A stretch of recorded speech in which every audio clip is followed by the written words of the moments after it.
Morning बच्चों। बेटा last class में हम लोगों ने प्रिपरेशन ऑफ कोलाइड सीखे थे। डिस्पर्जन मेथड्स क्या हैं, कंडेंसेशन मेथड्स क्या हैं। अब जो कोलाइडल सॉल्यूशन बना था वो इम्प्योर था, उसका हमें प्योरिफिकेशन कराना है। सबसे पहले दिमाग में सवाल आता है कि सर कोलाइडल सॉल्यूशन में इम्प्योरिटी का मतलब क्या है। तो आइए मैं समझाता हूँ। जब आपने किसी कोलाइड को बनाया होगा, उसे पीसा होगा, तो उसमें कुछ पार्टिकल्स के साइज तो इतने छोटे होंगे कि वो सॉल्वेंट पार्टिकल के साइज के लगभग बराबर होंगे। जैसे छोटे छोटे पार्टिकल देखिए, इनके साइज इतने छोटे हैं कि 1 नैनोमीटर से बहुत कम है। इसका मतलब ये कोलाइड पार्टिकल्स नहीं है। और कुछ पार्टिकल्स ये हैं जिनके जो साइज हैं वो कोलाइडल रेंज में है, यानी 1 नैनोमीटर से और 1000 नैनोमीटर के बीच में। तो ये जो छोटे छोटे पार्टिकल्स हैं ये कहलाते हैं क्रिस्टलॉइड, यानी एक तरह की इम्प्योरिटी है, ये कोलाइड नहीं है। तो इन्हीं को बस यहाँ से हमें क्या करना है बेटा, रिमूव करना है, हटाना है। यानी प्योरिफिकेशन में बेसिकली जो हमारा काम है वो कोलाइड से क्रिस्टलॉइड पार्टिकल्स को सेपरेट करना होता है। और इस काम के लिए पहला तरीका अपनाते हैं जिसे कहते हैं अल्ट्रा फिल्टरेशन। सर ये अल्ट्रा फिल्टरेशन है क्या? इसमें हम करते क्या है बेटा, अपना इम्प्योर कोलाइडल सॉल्यूशन या सोल ले लिया। और हम करेंगे क्या, जरा ध्यान से सुनिएगा। हम एक फिल्टर पेपर यूज करते हैं जिसका नाम है अल्ट्रा फिल्टर पेपर। और उस अल्ट्रा फिल्टर पेपर पे क्या करते हैं, 4% नाइट्रोसेलुलोस इसका सॉल्यूशन इन आइदर अल्कोहल और ईथर, दोनों में से किसी में बना लेते हैं। और जैसे ही आप इसे डालेंगे, अब इसको डाला क्यों है सर, जरा ये भी बता दीजिए। तो समझिए, ये आपका फिल्टर पेपर है बेटा, इसमें छोटे छोटे से होल्स हैं। पर इन होल्स की दिक्कत यह है कि ये होल या पोर्स इतने बड़े हैं कि इनसे कोलाइडल पार्टिकल्स भी पास हो जाते हैं, डिफ्यूज हो जाते हैं। मुझे कोलाइडल पार्टिकल्स को डिफ्यूज होने से रोकना है, तो मैं करूंगा क्या, ये जो पोर है ना बेटा, ये जो होल है, इसके साइज को थोड़ा छोटा करता हूं। तो ये जो नाइट्रोसेलुलोस इन अल्कोहल और ईथर है, जब इस पे आएगा तो इसके पोर्स को थोड़ा कवर कर लेगा, जिससे पोर्स ऑफ फिल्टर पेपर थोड़े से और छोटे हो जाएंगे। इनसे क्रिस्टलॉइड तो निकल जाएगा, लेकिन इनसे कोलाइडल सॉल्यूशन पास नहीं हो पाएंगे। अब हम क्या करते हैं, इसका फिल्टरेशन कर देते हैं। तो हम करने जा रहे हैं बेटा इसके बाद क्या, on filtration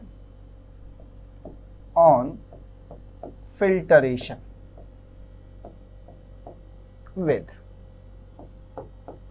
ultra filter paper. यानी एक ऐसा फिल्टर पेपर जिसमें बहुत फाइन पोर्स हो, बहुत छोटे छोटे से छेद होते हों। जैसे ही आप पास करेंगे क्या होगा बेटा, या प्योर कोलाइड ये आपको मिल जाएगा किसकी तरह, एज रेसिड्यू मिल गया, ये रहा। और जितनी भी इम्प्योरिटी हैं वो सारी की सारी फिल्टर ऑफ हो जाएंगी, छन के कहां चली जाएंगी, फिल्टरेट। यानी कुछ ऐसा काम है जैसे अपन चाय बनाते हैं, तो मान लीजिए थोड़ी देर के लिए जो चाय की पत्ती है वो कोलाइडल साइज की, ठीक है। और जो चाय है, जब आप छानते हैं तो चाय चली जाती है नीचे कप में और पत्ती रह जाती है छन्नी में। तो बिल्कुल जैसे छन्नी में पत्ती रह जाती है, ऐसे जो कोलाइडल सब्सटेंस है वो कहाँ रह जाएगा, फिल्टर पेपर के ऊपर। और बाकी सारे के सारे क्रिस्टलॉइड सॉल्यूशन के साथ कहाँ चले जाएंगे, उसके नीचे चले जाएंगे, अलग हो जाएंगे फिल्टरेट में, और आपको रेसिड्यू मिल जाएगा। अब आप इस कोलाइड को लीजिए, ये कैसा है, प्योर कोलाइड। इसे डालिए किसी भी अपने सूटेबल सॉल्वेंट में और कन्वर्ट कर लीजिए अपने रिक्वायर्ड कोलाइडल सॉल्यूशन में। तो ये पहला तरीका है कोलाइड को प्योरीफाई करने का, जिसे बोलते हैं अल्ट्रा फिल्टरेशन मेथड। चलिए थोड़ा सा आगे बढ़ते, मेथड नंबर 2 पर आते हैं। बड़ा कॉमन सा मेथड है। The method is called dialysis. Word सुना सुना लगता होगा, वो ब्लड का डायलिसिस कराया जाता है, सुना होगा बेटा। किडनी विडनी में कभी कभी प्रॉब्लम्स होती हैं तो हम डायलिसिस कराते हैं। बट इस डायलिसिस है क्या चीज़? किसी सॉल्यूशन का डायलिसिस कराना, किसी कोलाइड का डायलिसिस कराना, इसका क्या मतलब है? जब हम किसी कोलाइडल सॉल्यूशन से क्रिस्टलॉइड पार्टिकल्स को अलग करते हैं बाय द हेल्प ऑफ डायालाइजर, तो इसे कहते हैं डायालिसिस। क्या बोला मैंने बेटा? It is the separation of, आपको सेपरेट करना है, it is the separation of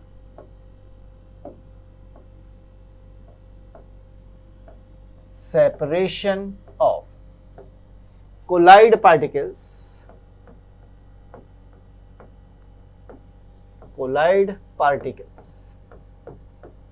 किससे? From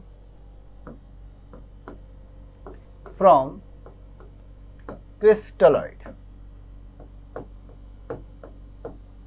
by using dialyzer bag. एक अपन डायलाइजर बैग को इस्तेमाल करते हैं। कैसे इस्तेमाल करते हैं डायलाइजर बैग को जरा समझिए और कैसे सेपरेट करता है। जस्ट लुक हियर, ध्यान से समझिएगा। ये हमने क्या किया, एक टैंक टाइप ले लिया है, इधर से बेटा पानी आ रहा है और इधर से अपन पानी को बाहर निकाल रहे हैं, यानी कैसा वाटर है? Flowing water. अब हमने क्या किया इसमें, ध्यान दीजिएगा, हमने एक ऐसा बैग जैसा ले लिया है,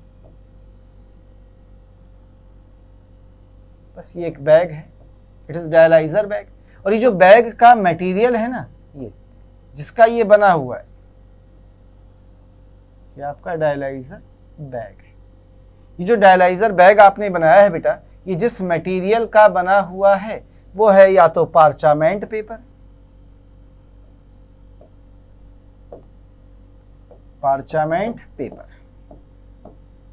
या हम इसे किसी एनिमल या वेजिटेबल मेम्ब्रेन का भी बना सकते हैं, इससे भी हम बना सकते हैं बेटा। तो ये पार्चामेंट पेपर का एक बैग है। अब देखिएगा हमने क्या किया है, इसके अंदर भर देते हैं अपन, कलर चूज कर ले, इसके अंदर ही हमने भर दिया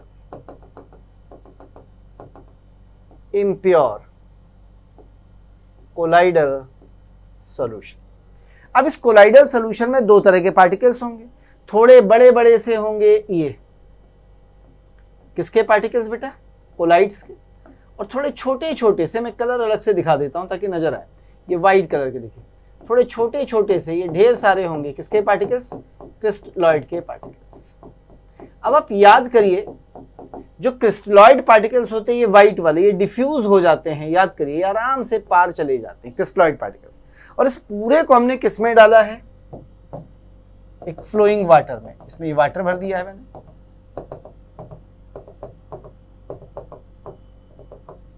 लीजिए। तो होगा क्या, जब हम इसमें वाटर फ्लो कराएंगे तो धीरे धीरे क्रिस्टलॉइड पार्टिकल्स बाहर आने शुरू होंगे, आते जाएंगे, और ये फ्लोइंग वाटर ने अपने साथ ले जाके बाहर निकालता जाएगा, और इसके अंदर क्या बचता जाएगा? कोलाइड। पर ये बड़ी स्लो प्रोसेस है। अब मैं क्या चाहता हूं, इस स्लो प्रोसेस को फास्ट करना। तो इस स्लो प्रोसेस को फास्ट करने के लिए मैंने क्या लगा दिए, एक साइड में पॉजिटिव और एक साइड में नेगेटिव। क्या लगा दिया? एक इलेक्ट्रिक फील्ड जनरेट कर दी। क्या जनरेट कर दिया? Electric field. जब इसमें करंट आएगी, वाइब्रेशंस आएंगे, तो एकदम से रेट ऑफ डिफ्यूजन बढ़ जाएगा, यानी आपका जो डायलिसिस होगा वो फास्ट हो जाएगा। और इनकी प्रेजेंस में इसी डायलिसिस को हम क्या नाम दे देंगे? Electro dialysis. क्या कहेंगे बेटा? Electro dialysis.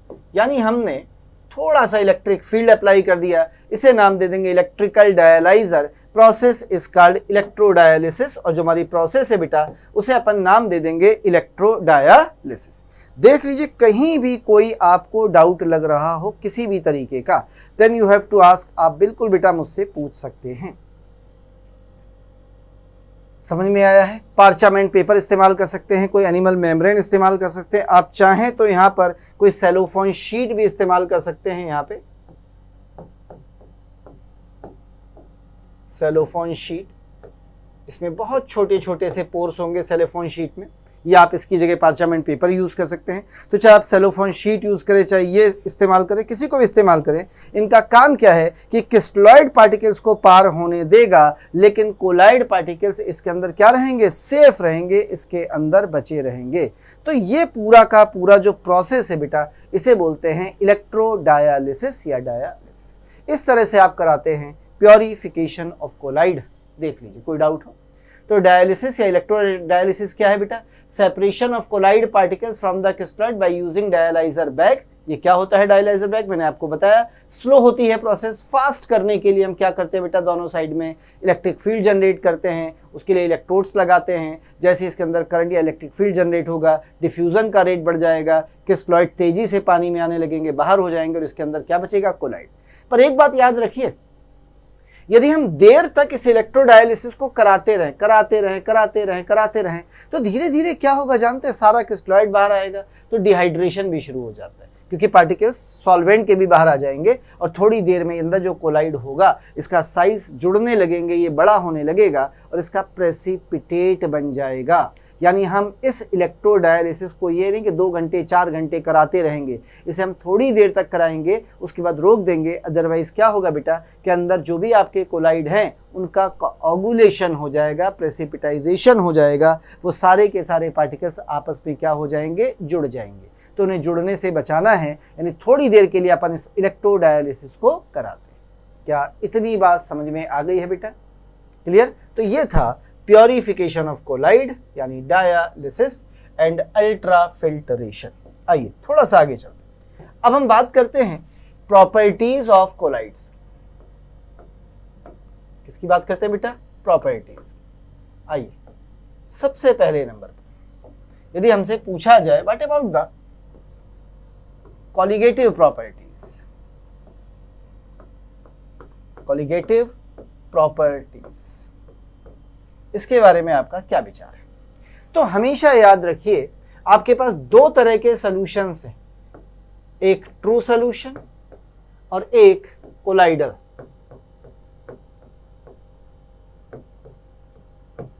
हमेशा जो कोलाइडल सोल्स होंगे उनकी कॉलिगेटिव प्रॉपर्टीज ट्रू सॉल्यूशन के कंपेयर में कम होगी।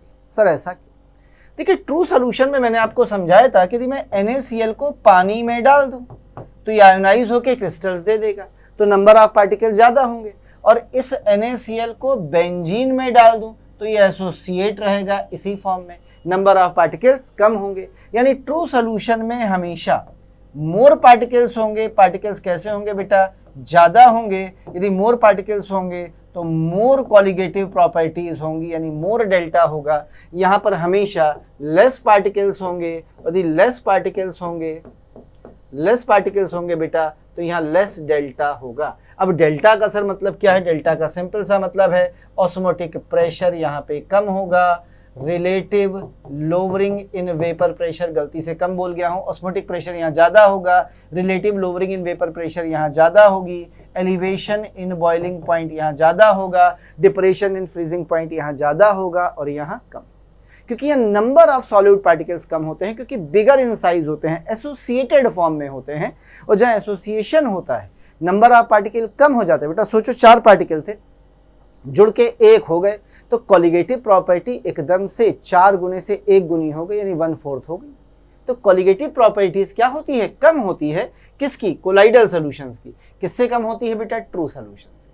तो जो कॉलिगेटिव प्रॉपर्टीज हैं वो कोलाइडल सॉल्यूशन की हमेशा कम होती हैं ट्रू सॉल्यूशन से, और रीजन होता है it is due to less number of particles, क्योंकि इनके नंबर ऑफ पार्टिकल्स कैसे होते हैं बच्चे?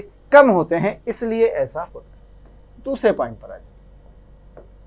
The second is called non-settling nature.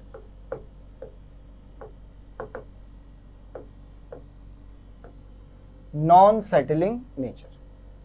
आइए जरा इसको भी समझते हैं। देखिएगा नॉन सेटलिंग नेचर का मतलब क्या है।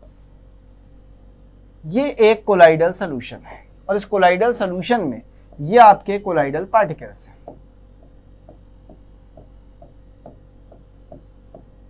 तो ये कोलाइडल पार्टिकल्स कभी भी सारे के सारे यहाँ पे जाके सेटल डाउन नहीं होते, यानी इन पर ग्रेविटेशनल पुल काम नहीं करता, ऐसा माना जाता है। और यही इसकी स्टेबिलिटी का कारण है। यदि ये नीचे जाके सेटल्ड हो गए, बैठ गए, तो सब आपस में जुड़ जाएंगे तो प्रेसिपिटेट बन जाएगा, तो ये दिखने लगेगा, सस्पेंसॉइड बन जाएगा, कोलाइड खत्म हो जाएगा। तो नॉन सेटलिंग नेचर के कारण ही इनमें स्टेबिलिटी है। अब इनके नॉन सेटलिंग नेचर के बहुत सारे रीजंस होते हैं। पहला रीजन हम आगे पढ़ेंगे ब्राउनियन मूवमेंट, कि इनमें टक्करें होती रहती हैं इनकी डिस्पर्जन मीडियम के साथ जो इन्हें नीचे बैठने नहीं देते। फिर आगे आप पढ़ेंगे इनमें लाइक चार्जेस होते हैं जिसके कारण इनमें रिपल्सन होता है, तो एक दूसरे से पास आके जुड़ ही नहीं पाते। जब जुड़ेंगे नहीं तो बड़े नहीं होंगे, बिगर साइज के यदि ये नहीं हुए तो कभी भी इन पे ग्रेविटेशनल पुल काम नहीं कर पाएगा, तो ये नीचे जाके सेटल्ड नहीं होंगे। यानी हम कह सकते हैं कि जो कोलाइडल पार्टिकल्स होते हैं they are non settling nature, ये नॉन सेटलिंग नेचर के होते हैं, नीचे जाके सेटल नहीं होते, यानी ग्रेविटेशनल पुल इन पर कंसीडरेबल नहीं होता। ये हम मानते हैं कि ग्रेविटेशनल पुल इन पर काम नहीं करता। तो क्या कह सकते हैं बेटा कि जो कोलाइडल पार्टिकल्स हैं, colloidal particles are of non settling nature, non settling nature. Reason क्या है? क्योंकि ग्रेविटेशनल फोर्स इन पर कंसिडरेबल नहीं है, क्योंकि बहुत स्मॉल साइज के हैं और ब्राउनियन मूवमेंट होता रहता है। ये क्या है भी आपको बताता हूं थोड़ी देर के बाद, ठीक है। तो ये नॉन सेटलिंग नेचर के होते हैं, ग्रेविटेशनल पुल इन पर कंसीडर नहीं किया जाता। और उसके लिए हम चलते हैं तीसरे पॉइंट पर, जिसका नाम है ब्राउनियन मूवमेंट, या मोमेंट भी कहते हैं कुछ लोग। What is Brownian movement? ये क्या है आइए समझते हैं। हमने क्या किया, ये कोलाइडल सॉल्यूशन ले लिया, ये रहा, और इस कोलाइडल सॉल्यूशन के अंदर में एक कोलाइडल पार्टिकल को देखा, ये रहा कोलाइडल पार्टिकल, और इसके चारों तरफ डिस्पर्जन मीडियम के पार्टिकल्स हैं, वो इस पे लगातार टकराते हैं। अब जब टकराते हैं तो इधर से कोई डीएम पार्टिकल आया, इसने इसको टक्कर मारी, ये इधर चला गया। इतनी देर में ऊपर से कोई पार्टिकल आया, उसने इसको टक्कर मारी तो ये इधर चला गया। फिर से कोई पार्टिकल इस साइड से आया, उसने टक्कर मारी तो ये इधर चला गया। देखते रहिएगा। फिर इधर से कोई पार्टिकल आया, टक्कर मारी तो ये इधर चला गया। फिर ऊपर से आया, उसने फिर इसको कहाँ भेज दिया? नीचे। फिर किसी ने टक्कर मार के कहाँ भेज दिया? ऊपर। तो इसका जो मूवमेंट हो रहा है वो कैसा हो रहा है? जिग-जैग हो रहा है, एक डेफिनेट डायरेक्शन में नहीं है, कोई फिक्स डायरेक्शन में नहीं है। तो ये जो जिगजैग मूवमेंट है, इसी जिगजैग मूवमेंट को नाम दिया जाता है ब्राउनियन मूवमेंट। ये किस कारण से होता है पूछा जाए तो आप कहेंगे कि कोलाइडल पार्टिकल पर जो डिस्पर्जन मीडियम के पार्टिकल वो लगातार टकराते हैं, और ये टक्करे बैलेंस नहीं है, कभी इधर से ज़्यादा लगी, कभी इधर से, कभी ऊपर से ज़्यादा, कभी नीचे से ज़्यादा, कभी इधर से ज़्यादा, कभी इधर से ज़्यादा, कभी कहीं से कम। तो जिधर से ज़्यादा लगी उधर खिसक लिया। तो टेढ़े मेढ़े मोशन होते हैं, जिगजैग मोशंस होते हैं, इसी को बोलते हैं ब्राउनियन मूवमेंट। यानी पूछ रहे व्हाट इज ब्राउनियन मूवमेंट, तो आप क्या कहेंगे? It is zigzag movement. कैसा मूवमेंट है बेटा? Zigzag movement of colloidal particles, colloidal particles in a colloidal solution due to unbalanced impact या टक्करें, collisions, bombarding impacts between the dispersion phase and dispersion medium particles, dispersion phase and dispersion medium particles। इसी कारण से मैंने आपसे कहा था जब इस पर टकराते रहेंगे तो इसको कभी नीचे सेटल्ड ही नहीं होने देंगे। जब सेटल्ड ही नहीं होने देंगे तो ये कैसा बना रहेगा? स्टेबल बना रहेगा। कहते हैं इट मेक इट स्टेबल। ये ब्राउनियन मूवमेंट इसे कैसा बनाए रखता है? स्टेबल बनाए रखता है। और कहता है कि जो ब्राउनियन मूवमेंट है बीएम, ये ज्यादा होगा यदि कोलाइडल पार्टिकल का साइज कैसा हो जाए? It is size of CP, यानी कोलाइडल पार्टिकल कैसा हो जाए? छोटा हो जाए। अब सर छोटे का मतलब क्या है? छोटे का मतलब 100 नैनोमीटर, 1000 नैनोमीटर का है, यदि उसकी जगह 10 नैनोमीटर का हो, 5 का हो, 1 का। अब ये थोड़ी के 0.01 नैनोमीटर का है, फिर तो वो कोलाइडल ही नहीं है। तो पार्टिकल कोलाइडल रेंज में होना चाहिए, बस साइज जितना छोटा होगा ब्राउनियन मूवमेंट आपको उतना ज़्यादा ऑब्जर्व होगा। तो ये ब्राउनियन मूवमेंट कहीं ना कहीं रिस्पॉन्सिबल होता है स्टेबिलिटी ऑफ कोलाइड के लिए। ये हमेशा कोलाइड को कैसा बना देता है? स्टेबल बना देता है। It is called Brownian movement. एक काइनेटिक प्रॉपर्टी है, मूव कर रहा है, इसे काइनेटिक प्रॉपर्टी, कुछ लोग इसे काइनेमेटिक प्रॉपर्टी भी कहते हैं। चलिए, तो ये है ब्राउनियन मूवमेंट, छोटी सी आसान सी बात थी। Zigzag motion of colloidal particle ये था। आइए आगे बढ़ते हैं, एक ऑप्टिकल प्रॉपर्टी से मिलते हैं। टिंडल एंड जिगमॉन्डी ने दिया था, it is called Tyndall effect. सबसे पहले what is that Tyndall effect, कौन शो करता है? सबसे पहले हम याद रखेंगे मैनली फॉर, किसके लिए है? लायोफोबिक।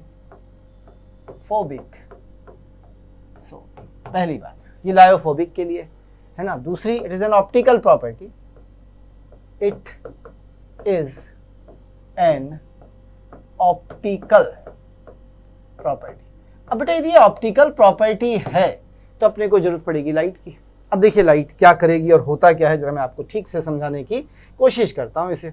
देखिए है क्या चीज, कहीं से कलर ले ले, देखिएगा इधर दिखाता हूँ। ये हमने एक कांच के बर्तन में कोलाइडल सोल्यूशन लिया है, चलेगा? ये colloidal solution, it is a colloidal solution ले लिया। अब हम क्या कर रहे हैं, इधर से लाइट ला रहे हैं, और कैसी लाइट आ रही है? कन्वर्जिंग, यानी कॉन्वेक्स लेंस इस्तेमाल कर रहे हैं। इधर से ये लाइट आ रही है, क्या आ रही है? ये लाइट आ रही है, और ये लेंस इस लाइट का साथ क्या करेगा आपको अच्छे से पता है, इसे ऐसे करके एक डायरेक्शन में करेगा, ऐसे करके, ठीक है? तो होगा क्या, जैसे ही आप इस लाइट को इस कोलाइडल सॉल्यूशन में डालेंगे, वो सारे के सारे कोलाइडल पार्टिकल्स जो इस लाइट के रास्ते में आएंगे, वो सारे के सारे लाइट को क्या करेंगे? स्कैटर्ड करेंगे। और स्कैटरिंग जैसी लाइट की होगी तो आपको लाइट का पाथ इसके अंदर क्या होगा? इल्यूमिनेट हो जाएगा, विजुलाइज हो जाएगा। तो कह रहा है कि जब भी हम किसी लाइट को, और कैसी लाइट है बेटा, मैंने आपको बता दिया है कि कन्वर्जिंग लाइट है, एक जगह इकट्ठी होने वाली कन्वर्जिंग लाइट है। कन्वर्जिंग लाइट को किसी कोलाइडल सॉल्यूशन से पास किया जाता है तो इसका पाथ इल्यूमिनेट हो जाता है, और इसी को बोला जाता है क्या? Tyndall effect. देखिए मैं आपको एक एक्सपेरिमेंट करके दिखाता हूँ। मेरे पास एक डाइवर्जिंग लाइट का सोर्स है, यस, ये हमारे पास ट्रू सोल्यूशन है, पानी जैसा लगता है ना, ट्रू सोल्यूशन, NaCl घोला है मैंने इसमें।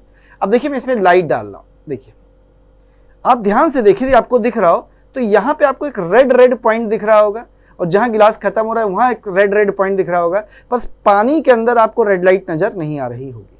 आ रही है क्या? नहीं। अब ध्यान से देखना, मैंने इसको हटाया और इसकी जगह मैंने ले लिया है ये कोलाइडल सोल्यूशन मिल्क का। इसमें यही लाइट मार के दिखा रहा हूँ, जरा ध्यान से देखिए, तो आपको इस सोल्यूशन के अंदर साफ साफ लाइट नज़र आ रही होगी। आ रही है बेटा? दिख रही है लाल लाइट अंदर? मतलब आपको लाइट का पाथ नज़र आ रहा है कि नहीं नज़र आ रहा? बोलो बच्चों, आ रहा है? अब देखो मैं दोनों को एक साथ रखता हूं,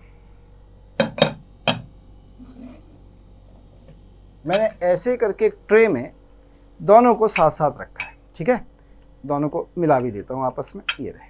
अब देखिए मैं फिर से लाइट मार के दिखा रहा हूं आपको, ध्यान से देखिएगा, मैं लाइट मार रहा हूं फिर से, ये देखिए। अब मैं नहीं देख पा रहा हूं पर शायद आपको दिख रहा हो, जब ये लाइट इस ट्रू सोल्यूशन से जा रही है तो नज़र नहीं आ रही, पर बगल वाले कोलाइड में जब जा रही तो आपको दिख रही होगी। थोड़ा और पास कर देता हूँ आपके, दीजिए। क्या नज़र आ रहा है बेटा आपको पाथ? पक्का? कहीं कोई डाउट तो नहीं है? क्लियर है? चलिए, अब हमेशा याद रखिए कि जब हम पाथ देखेंगे तो जो लाइट ऐसे जा रही है इसके परपेंडिकुलर देखेंगे पाथ। यानी परपेंडिकुलर का मतलब होता है या तो हम यहाँ से देखेंगे, ये हमारी आँख है भाई परपेंडिकुलर, या हम यहाँ से देखेंगे खड़े होकर सामने से। मैंने लाइट इधर से डाली थी और दिखाया आपको इधर से था, यानी परपेंडिकुलर टू लाइट। तो ये लाइट के परपेंडिकुलर हम जब देखते हैं तो हमें लाइट का पाथ नज़र आता है, क्योंकि सामने से देखेंगे तो लाइट इधर से निकली उधर से आई, आपको सामने ही नज़र आती रहेगी, तो आप पाथ नहीं देख पाएंगे। तो पाथ हमेशा परपेंडिकुलर इल्यूमिनेट होता है इसके। क्या इतनी बात समझ में आई है बेटा? तो जो पाथ का इल्यूमिनेशन हुआ है बस इसी को बोलते हैं क्या? Tyndall effect. देखिए बहुत सारे एग्जांपल्स होते हैं, मैं एक बार फिर आपको दिखा देता हूँ। ये NaCl सोल्यूशन था, मैंने इसमें लाइट पास कराई, देखिएगा फिर से दिखा रहा हूँ पकड़ के, मैंने इसमें दिखाई, आपको और पास ला देता हूँ।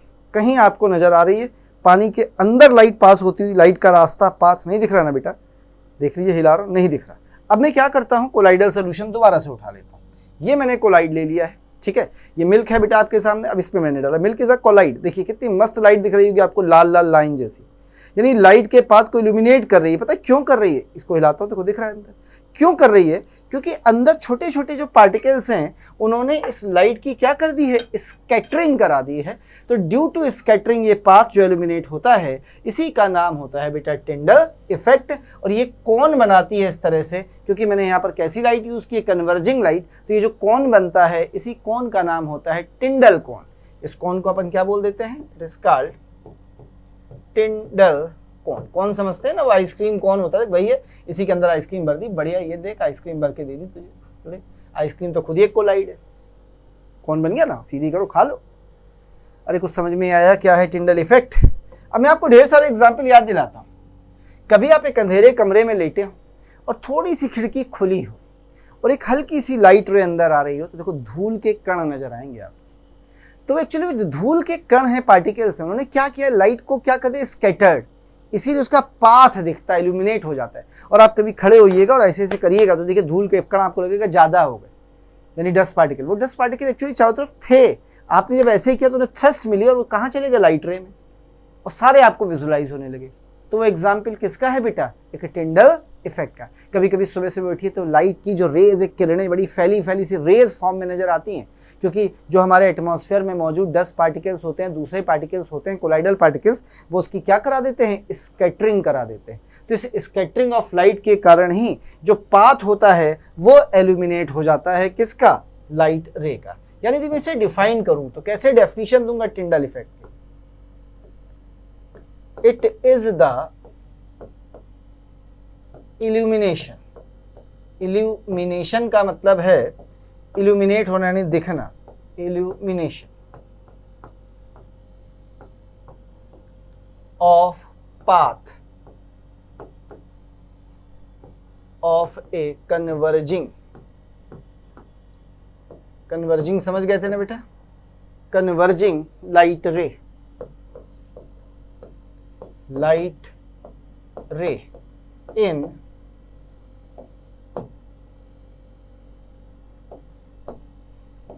light ray in a colloidal solution due to scattering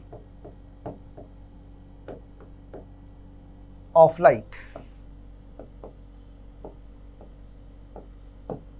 by colloidal particles, by colloidal particles, इसे बोला जाता है टिंडल इफेक्ट। टिंडल इसलिए बोलते हैं क्योंकि साइंटिस्ट का नाम था टिंडल एंड जिगमॉन्डी, जिन्होंने इसको बताया था। जिगमॉन्डी साहब ने क्या किया था, उन्हें 1903 में नोबेल प्राइज भी मिला था। उन्होंने इन पार्टिकल्स को देखने के लिए, हालांकि उन्हें पार्टिकल नहीं दिखते थे, माइक्रोस्कोप से जब उन्होंने देखा तो स्कैटर्ड लाइट दिखी, पार्टिकल्स नहीं दिखे उन्हें। तो उन्होंने एक माइक्रोस्कोप बनाया जिसका नाम था अल्ट्रा माइक्रोस्कोप, और उससे उन्होंने पार्टिकल को देखा। हालांकि उस अल्ट्रा माइक्रोस्कोप से ये पार्टिकल के शेप साइज को ठीक से नहीं देख पाए, बस पार्टिकल विजुलाइज सा हो गया कि हाँ पार्टिकल है कोई, उसका शेप कैसा है, साइज कैसा है, इसके बारे में ये कुछ नहीं बता पाए, बस ये बता दिया हाँ कोई पार्टिकल मौजूद है, और उसके लिए उन्होंने अल्ट्रा माइक्रोस्कोप का इस्तेमाल किया। क्या बेटा इतनी बात समझ में आई? आइए कुछ और दो एक ज्ञान की बातें यहाँ पर देख लेते हैं, इसी के लिए जो हम लोगों ने हेडिंग ले रखी है, किसके लिए बेटा, टिंडल इफेक्ट के लिए। कहते हैं ये जो स्कैटरिंग ऑफ लाइट है, यानी जो टिंडल इफेक्ट है जिसे हम कह सकते हैं, ये जो स्कैटरिंग ऑफ लाइट है, ये जो स्कैटरिंग ऑफ लाइट है, लाइट कब स्कैटर्ड होगी, जब साइज ऑफ पार्टिकल बड़ा होगा, साइज ऑफ सीपी, यानी कोलाइडल पार्टिकल का साइज जितना बड़ा होगा स्कैटरिंग उतनी ज्यादा। इसका मतलब ये है कि टिंडल इफेक्ट जो है वो लायोफोबिक में ज़्यादा होगा, लायोफिलिक में कम होगा, क्योंकि लायोफोबिक में साइज थोड़े बड़े होते हैं, लायोफिलिक के साइज थोड़े से छोटे होते हैं। इसीलिए कहते हैं कि साइज ऑफ कोलाइडल पार्टिकल ज़्यादा होगा, स्कैटरिंग ऑफ लाइट ज़्यादा होगी, टिंडल इफेक्ट ज़्यादा होगा। दूसरा, इट इज़ 1/λ, यानी जो वेवलेंथ ऑफ लाइट है ये उसके इन्वर्सली प्रोपोर्शनल होता है। यदि लाइट की वेवलेंथ ज़्यादा है तो स्कैटरिंग कम होती है, और लाइट की वेवलेंथ कम है तो स्कैटरिंग हमेशा ज़्यादा होती है। क्या इतनी बात समझ में आई है बेटा? कहीं कोई डाउट तो नहीं? अब आगे जाते हैं। कहते हैं इस टिंडल इफेक्ट की अपनी कुछ कंडीशंस भी होती हैं। क्या कंडीशंस होती? वो कह रहा है फॉर टिंडल इफेक्ट। सबसे पहला पॉइंट क्या कहता है, ध्यान से सुनना। कह रहा है जो साइज ऑफ कोलाइडल पार्टिकल है, क्या है, साइज ऑफ कोलाइडल पार्टिकल, और जो आपकी वेवलेंथ है, उन दोनों की वैल्यू में बहुत ज़्यादा डिफरेंस नहीं होना चाहिए। यानी कोलाइडल पार्टिकल का साइज बहुत छोटा नहीं होना चाहिए as compare to wave length.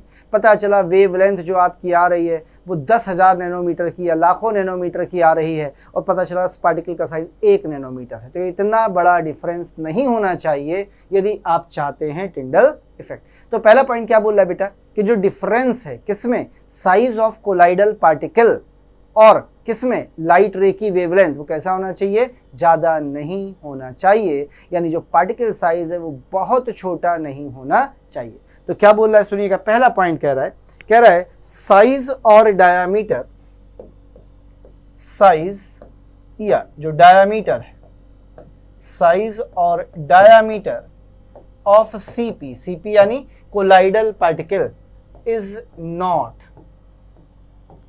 much smaller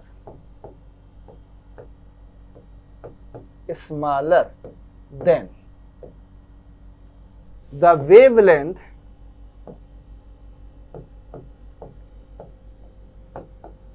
of light ray।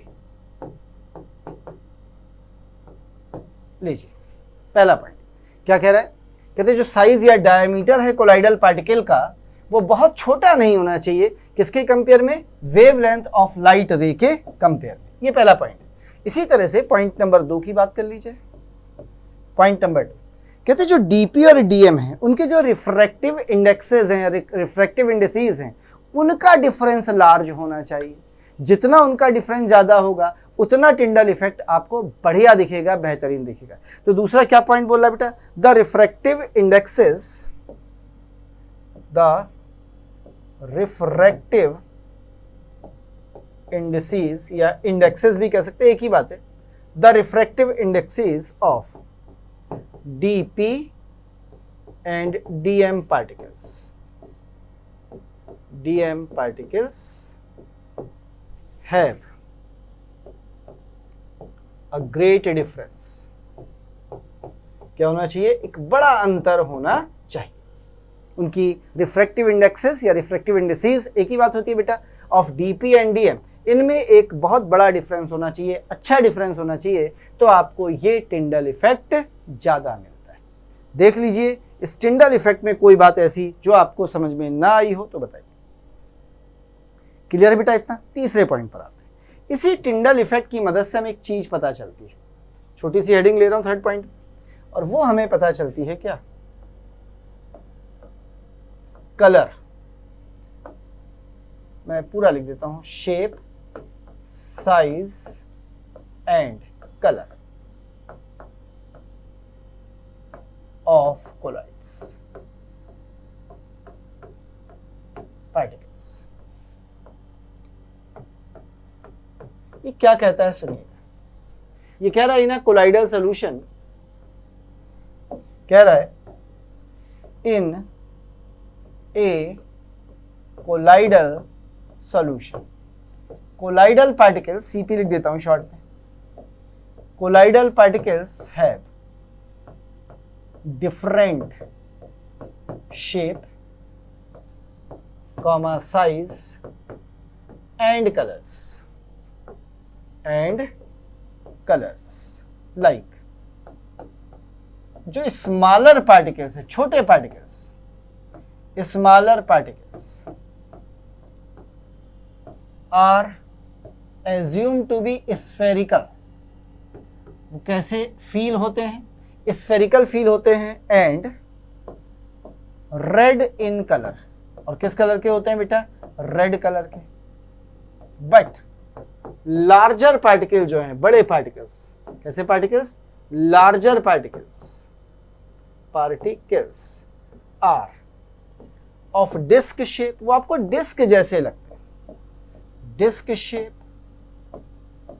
And blue in colour, for example हमने गोल्ड सोल लिया, कौन सा सोल लिया बेटा? गोल्ड। ध्यान से देखना, ये हमने गोल्ड सोल लिया। यदि पार्टिकल का साइज बहुत छोटा है तो ये आपको स्फेरिकल ऐसे नजर आएगा। किस कलर का? रेड कलर का। यानी गोल्ड सोल किस कलर का होता है? रेड कलर का होता है। ठीक, साइज बड़ा होना शुरू हो जाएगा, आ जाइए, तो ये आपको पता चला रेड से अब कैसा नजर आने लगा? देखो, ब्लू। और अभी स्फेरिकल नहीं है, अब ये डिस्क जैसे होते हैं। कैसा नजर आने लगा? ब्लू। और बड़ा हो जाएगा, प्रेसिपिटेट बन जाएगा, और बड़ा हो जाएगा, सस्पेंसॉइड बन जाएगा, बड़े बड़े टुकड़े हो जाएंगे। तो कैसे हो जाएंगे? गोल्डन येलो कलर के। तो जो गोल्ड पार्टिकल्स है पहले वो रेड है, छोटे छोटे स्फेरिकल, जब वो बड़े हो गए तो कैसे हो गए बेटा? डिस्क शेप के हो गए हैं, इस तरीके के। ये हमें केवल नजर आ रहे हैं, शेप की बात कुछ नहीं पता चलती बाकी। इस शेप का कलर कैसा हो जाता है? ब्लू हो जाता है। तो ये होते हैं shape, size and colours of colloidal particles. क्या इतनी बात समझ में आती है बेटा? क्लियर? आगे बढ़ा जाए थोड़ा सा और। ये गोल्ड के लिए बताया था मैंने, आगे बढ़ा देते हैं, नेक्स्ट पे आ जाते हैं। और अगली हेडिंग जो हमारे पास आती है वो है charge on colloids. Charge on colloids. अब हम कोलाइड्स पर या कोलाइडल पार्टिकल्स पर चार्ज की बात कर रहे हैं। कहते हैं किसी भी सॉल्यूशन में जो कोलाइडल पार्टिकल्स होते हैं वो चार्ज होते हैं, आइदर नेगेटिव और पॉजिटिव। और जितने कोलाइडल पार्टिकल्स हैं दे हैव लाइक चार्जेस, और यही इनकी स्टेबिलिटी का कारण बनता है। क्या मतलब है इस बात का? आइए सबसे पहले मैं एक छोटी सी लाइन लिखना चाहता हूं। कहते हैं the stability of colloidal solution is due to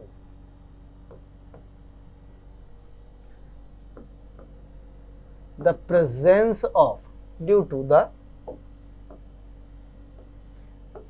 presence of like charges। कैसे चार्जेस हैं? like charges on colloidal particles। अब क्योंकि एक जैसे चार्ज हैं which keep them apart, जो उन्हें क्या करता है? दूर रखता है एक दूसरे से। Keep them apart. So to prevent किसे बचाने के लिए? Prevent their association.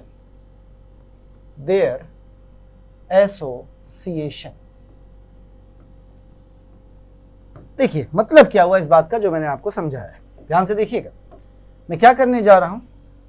ये एक कोलाइडल सॉल्यूशन मैंने ले लिया और इसके अंदर कोलाइडल पार्टिकल्स हैं छोटे छोटे से। ये रहा पहला कोलाइडल पार्टिकल। सपोज करिए ये पॉजिटिव चार्ज है, ये पॉजिटिव चार्ज है, ये पॉजिटिव चार्ज है, ये पॉजिटिव चार्ज है, ये पॉजिटिव, ये पॉजिटिव, ये पॉजिटिव, ये पॉजिटिव, ये पॉजिटिव, ये पॉजिटिव, ये पॉजिटिव, ये पॉजिटिव, ये पॉजिटिव, सब पॉजिटिव चार्ज है, एक जैसे चार्ज होते हैं।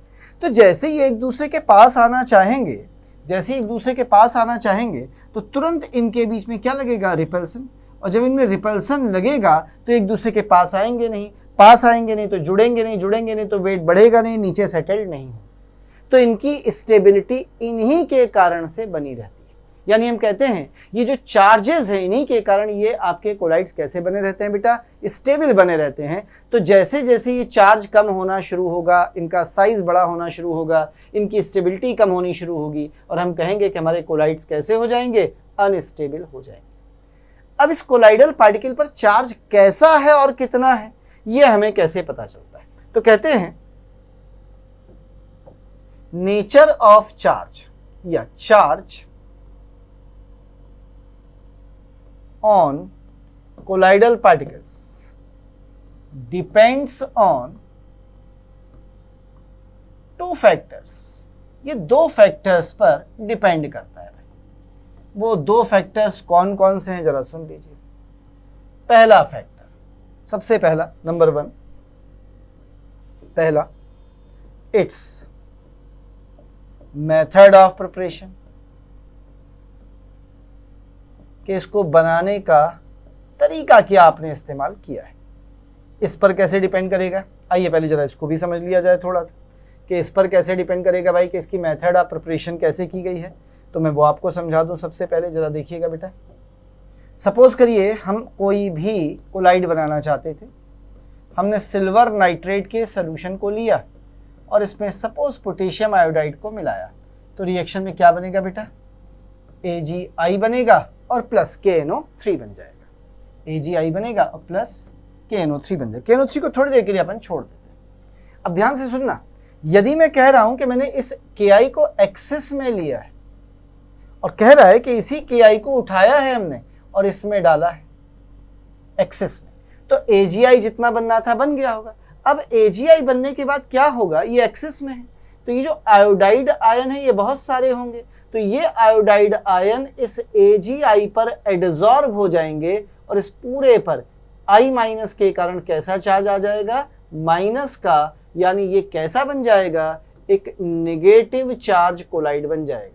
कैसा बन जाएगा बेटा, एक नेगेटिवली चार्ज कोलाइड, यानी नेगेटिव कोलाइड बन जाएगा। बोल समझ में आती है बात। अब इसी काम को अपन ऐसे करते हैं, ध्यान से देखना, फिर से यही कर रहे हैं। I am taking AgNO3 plus potassium iodide, ठीक, पर इस बार मैं इसे ले रहा हूं बेटा एक्सेस में, ठीक है, और इसे डाल रहा हूं किसमें, इसमें। तो अब की क्या होगा, फिर से समझना मेरी बात को, अब की क्या होगा, फिर से वही होगा बेटा, AgI तो बना ही होगा पक्का, पर अब की हमारे पास KI कम है, खत्म हो गया होगा, तो अब की इसकी सरफेस पर कौन आ गया होगा, Ag पॉजिटिव। और जैसी Ag पॉजिटिव इसकी सरफेस पर आया होगा बच्चा, इस पूरे की सरफेस पर कैसा चार्ज आ गया होगा, positive, due to the adsorption of Ag, यानी कैसा कोलाइड बन गया होगा, पॉजिटिव कोलाइड। यानी आपने इसे कैसे बनाया है ये इस पर डिपेंड करता है। यानी आपने इसको ज्यादा लिया है तो देखिए नेगेटिव कोलाइड बना है, इसको ज्यादा लिया है तो ऐसा कोलाइड बना है। अब सवाल है सर ये एडजॉर्प्शन किसका होता है, तो हमेशा याद रखिए, अभी आगे पढ़ेंगे प्रेफरेंशियल एडजॉर्प्शन थ्योरी, हमेशा कोलाइडल पार्टिकल पर एडजॉर्प्शन होगा कॉमन आयन का। यानी AgI बना है तो इस पर या तो Ag आयन एडजॉर्ब होगा या आयोडाइड, तो एक बार आयोडाइड हुआ एक बार Ag हुआ, ये डिपेंड करा कि आपने बनाया कैसे। फिर समझना, यदि AgNO3 में KI को ज्यादा मिलाया तो I माइनस ज्यादा हो गया बेटा, जो ज्यादा वैसा चार्ज। यदि आपने AgNO3 को KI में मिलाया तो Ag ज्यादा मिलाया तो Ag का चार्ज पॉजिटिव, तो पॉजिटिव कोलाइड बन गया। तो पहला तो यह है it's method of preparation, clear. अब आइए बात कर लेते हैं दूसरे की। दूसरा होता है depends on the second one is nature of DM यानी डिस्पर्जन मीडियम, कि जो आप डिस्पर्जन मीडियम यूज कर रहे हैं बेटा, वो डिस्पर्जन मीडियम आप कैसा यूज कर रहे हैं, दूसरे नंबर पर ये इस पर डिपेंड करता है। जैसे क्या मतलब हुआ डिस्पर्जन मीडियम का, जैसे सपोज करिए थोड़ी देर के लिए आपके पास प्रोटीन है यानी अमीनो एसिड है, तो अमीनो एसिड में ये आपकी कार्बन चेन है, थोड़ा बीच में लिख देता हूँ, ये अमीनो एसिड में आपकी कार्बन चेन है, एक साइड में COOH जुड़ा हुआ है, दूसरी साइड में NH2 जुड़ा है, यानी अल्फा अमीनो एसिड, इसी से प्रोटीन्स बनते हैं। तो ये एक्चुअली अमीनो एसिड बोल दूं या इसी को मैं क्या बोल दे रहा हूँ, प्रोटीन बोल दूं, कोई एतराज़ तो नहीं बेटा आपको। अब आपने देखिए दो काम किए, इस प्रोटीन को डाल दिया है एक बार एसिड में और एक बार बेस में, यानी इस प्रोटीन को जब हम डाल रहे हैं किस में, इन एसिड यानी H प्लस में, तो ये H प्लस किसके पास जाएगा, इस वाले बेसिक ग्रुप के पास, और जब इसके पास जाएगा तो जरा बताइए बनाएगा क्या, X से COOH में तो कोई फर्क पड़ेगा नहीं बेटा, एसिड है, लेकिन जो NH2 है वो H प्लस को लेके क्या बना लेगा, NH3 पॉजिटिव। लीजिए, यानी आपका कोलाइड कैसा हो गया, पॉजिटिव कोलाइड। तो ये क्या है, protein in acid, it is a positive colloid. ये पॉजिटिव कोलाइड कब है, जब प्रोटीन इन एसिड, PA लिया है मैंने, प्रोटीन इन एसिड। अब मैंने क्या किया, अगली बार इसी प्रोटीन को बेस में डाल दिया OH माइनस, तो इस OH माइनस से यहाँ से H प्लस खींच के वाटर बना लिया होगा, और आपको क्या मिला होगा, देखिए COO माइनस और NH2 पे कोई फर्क नहीं पड़ा, तो इस बार नेगेटिव चार्ज आ गया, यानी आपका कोलाइड पार्टिकल कैसा हो गया, नेगेटिव हो गया। तो हम बोलेंगे ये कैसा कोलाइड है बेटा, नेगेटिव कोलाइड है। कब, जब प्रोटीन इन बेस, P/B लिया है। तो protein in acid positive colloid होते हैं, प्रोटीन इन बेस कैसे कोलाइड्स होते हैं बेटा? Negative colloids. अब सवाल है सर क्या हमें ये याद रखना पड़ेगा कि कौन से कोलाइड्स पॉजिटिव हैं, कौन से कोलाइड्स नेगेटिव हैं? जी सर, क्योंकि आपकी एनसीईआरटी में एक पूरा का पूरा चार्ट दिया है छोटा सा, जिसमें उन्होंने पॉजिटिव कोलाइड और नेगेटिव कोलाइड्स को अलग अलग किया है। पर हम इसे याद करेंगे एक बड़ी आसान, एक बड़ी सिंपल सी ट्रिक से कि कौन से पॉजिटिव कोलाइड्स होते हैं और कौन से नेगेटिव कोलाइड्स होते हैं। तो चलिए हम जरा देखना चाहते हैं कुछ कोलाइड्स को कि कौन से कोलाइड्स हैं जो पॉजिटिव कोलाइड्स होते हैं और कौन से कोलाइड्स हैं जो नेगेटिव कोलाइड्स होते हैं। तो अपन सबसे पहले बात करने जा रहे हैं किसकी? इनकी, जिन्हें हम बोलते हैं पॉजिटिव कोलाइड्स। कौन से कोलाइड्स बेटा? Positive colloids. देखिए पॉजिटिव कोलाइड्स याद करने का एक सबसे सस्ता, सुंदर, टिकाऊ तरीका बोलते हैं ना, कुछ लोग होते हैं टोपा टाइप, ऐसे मतलब भोपा टाइप, टोपा, भोपा, भोपा, PHOPA, जैसे टोपा वैसे भोपा। PA का मतलब तो समझ ही गए, प्रोटीन इन एसिड। PA का मतलब प्रोटीन इन एसिड। अब बचे बाकी ये सब क्या है, तो एक एक से मिलाता हूं। सबसे पहले बात करते हैं भोपा के B से। B का मतलब होता है कोई भी बेसिक डाई यदि आपने ली है। कैसी डाई? Basic dye. जैसे मेथिलीन ब्लू बेसिक डाई होती है, कौन? Methylene blue. ऐसी कोई एनिलीन ब्लू, यानी कोई भी आपने बेसिक डाई ली है वो हमेशा पॉजिटिव कोलाइड होती है, याद रखिए। कोई भी बेसिक डाई। H से आ जाइए बेटा, H, कलर बदल देता हूं जरा। H से आ जाइए, H से ढेर सारी चीजें। सबसे पहले H से याद रखेंगे हीम ऑफ ब्लड, यानी जो हीमोग्लोबिन है, आयरन होता है इसमें, पता ही होगा बेटा। Haem of blood, haem of blood कैसा कोलाइड होता है? Positive colloid. Blood negative colloid है, मजे की बात, ब्लड नेगेटिव कोलाइड है, पर haem of blood positive colloid होता है। इसके अलावा H से एक और होता है, याद रखिएगा, हाइड्रोक्साइड ऑफ मेटल, यानी जो मेटल हाइड्रोक्साइड्स होते हैं वो भी नॉर्मल कंडीशन में, नॉर्मल सिचुएशन में कैसे कोलाइड्स होते हैं बेटा? वो भी पॉजिटिव कोलाइड्स होते हैं। अब आ जाइए इस पर, व्हाट इज दैट? O का मतलब होता है हाइड्रेटेड ऑक्साइड या ऑक्साइड्स ऑफ मेटल। जनरली किस फॉर्म में होते हैं? हाइड्रेटेड फॉर्म में। क्या सर हाइड्रेटेड फॉर्म में नहीं है? तो भी आप इसे पॉजिटिव कोलाइड ही मानेंगे।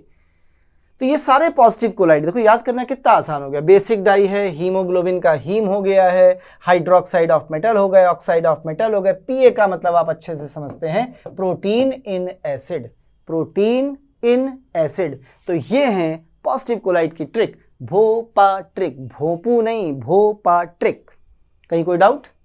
अब जैसे हमने पॉजिटिव कोलाइड की ट्रिक सीखी है, बिल्कुल उसी तरह से हम अगली ट्रिक सीखेंगे। किसके लिए बेटा?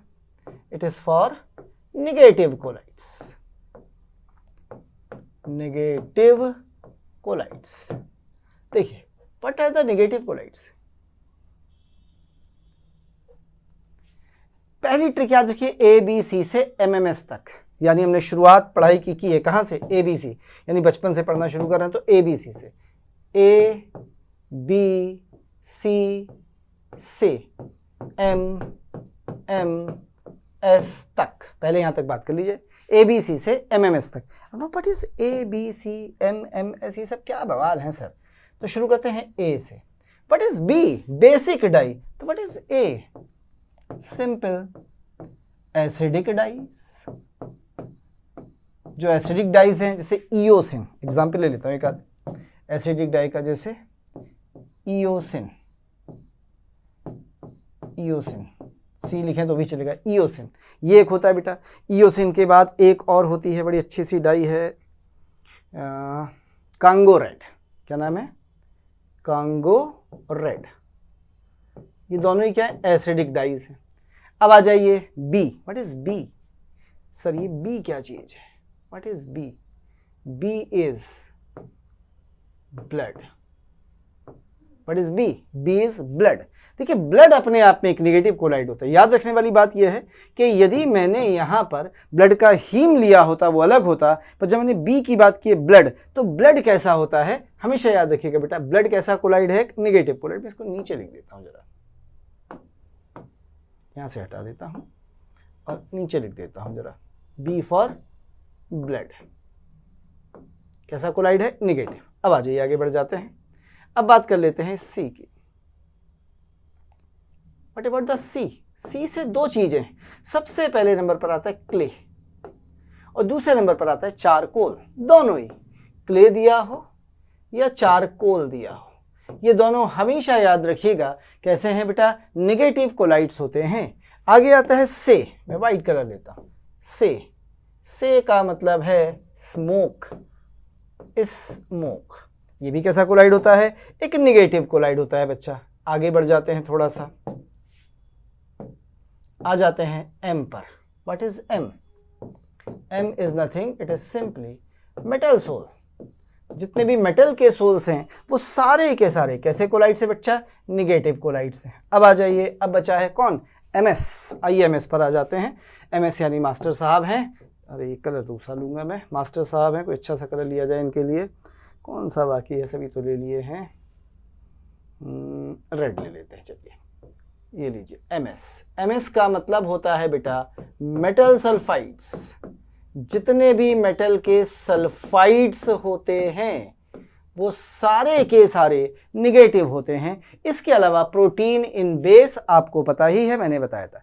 अब एक खास बात याद रखिएगा, कहते हैं जो ऑर्गेनिक सोल होते थे ना, organic sol, OS. Organic sol कौन है? जैसे स्टार्च है,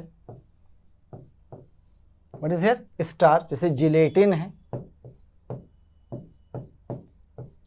जैसे गम है, कभी खुशी कभी गम वाला नहीं बेटा, गम अरेबिक, गोंद वाला।